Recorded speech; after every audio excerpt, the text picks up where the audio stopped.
வணக்கம், வணக்கம் நண்பர்களே. நான் உங்கள் அரேஸ் ராபி. இன்னைக்கு நம்ம பார்க்கக்கூடிய காணொளி என்னன்னு பார்த்தீங்கன்னா, அதனுடைய தலைப்பு, ஏன் பெரும்பான்மையான சினிமா கதாநாயகர்கள் அரசியலில் வருகின்ற பொழுது மிகப்பெரிய அளவில் ஜொலிப்பதில்லை. இதுதான்.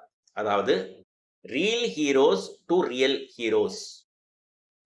Real heroes are not real heroes. நீங்க எப்படி வேணாலும் எடுத்துக்கோங்க. நெறைய காரணங்கள் இருக்குது. ஏங்க அப்புறம் என்ன 2 பேர் என்.டி. ராமராவ், எம்.ஜி. ராமச்சந்திரன், நம்ம தமிழ்நாடு எம்ஜிஆர்லாம் இருக்காரு.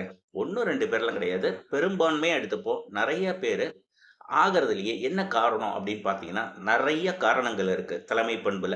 அதுல ஒரு 3 விஷயம் மட்டும் நான் உங்களோட பகிர்ந்து கொள்ள ஆசைப்படுகிறேன். நம்பர் 1 பார்த்தீங்கன்னா, lack of practical leadership skills. கள அனுபவம், களத்தில் உள்ள தேவையான அனுபவம் என்ன? மக்களுடைய பிரச்சனை என்ன? அவர்களுக்கு என்ன தேவை? அவர்களுக்கு என்ன செய்ய வேண்டும்? நாம் எப்பொழுது, எப்படி அணுக வேண்டும்? களத்தில் எவ்வாறு செயல்பட வேண்டும்? இது தெரியாது. ஏன்னா, ஒரு சொகுசு வாழ்க்கையில் வாழ்ந்தவர்கள். அவங்க யூனிட்ல ஒருவேளை படம் நடிச்சிட்டு இருக்காங்கல்ல, அவங்களுக்கு ஏதாவது பிரச்சனைனா மேக்ஸிமம் அத போய் தீர்த்துக்கட்டியோ, இல்ல அத போய் பார்க்கக்கூடிய அளவுக்கு டைமோ, இல்ல அந்த மனதளவுல மைண்ட் செட்டோ அவங்களுக்கு இருந்ததில்ல. ஸோ அப்படின்னும்போது lack of practical leadership skills இது 1.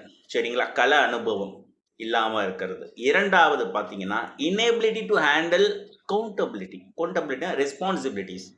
நான் தான் காரணம். ஏதாவது பிரச்சனைனா ஓடிடக்கூடாது. படத்துல மட்டும் அப்படியே கிறு கிறு கிறு கிறுன்னு சுத்தி அடிக்கிறாங்கல்ல, அந்த மாரி நிஜ வாழ்க்கையில ஏதாவது ஒரு பிரச்சனை அப்படின்னா, கீழ இறங்கி நடுவுல வேலை செய்யணும். அந்த அளவுக்கு இருக்கக்கூடியது வந்து இந்த ரியல் ஹீரோஸ்ட்ட கிடையாது. 3வது பார்த்தீங்கன்னா, ஓவர் எம்பசிஸ் ஆன் இமேஜ். அப்படியே தன்னையே பார்த்து ரசிக்கிறது. ஆஹா! எப்பா! என்ன பார்த்து எந்த அளவுக்கு எனக்காக இவ்வளவு ஒரு கூட்டம் கூடியிருக்காங்க. இப்படின்ற மாரி ஒரு நெனப்பு. இதெல்லாம் தான் தன்னையே ரொம்ப ஓவர் எம்பசிஸ் பண்ணிக்கிறது. இதெல்லாம் தான் காரணம். ஏன் மத்த 2 பேரு அந்த அளவுக்கு வந்தாங்க அப்படின்னா, அவங்களுக்கெல்லாம் நெறைய அனுபவம் இருந்தது. மற்றவர்கள் ஏன் ஜொலிக்கவில்லை? இன்னும் அதற்கான காரணங்கள் பலர் ஏன் ஜொலிக்கல அப்படின்னு பார்த்தீங்கன்னா, இதான் காரணம். என்ன?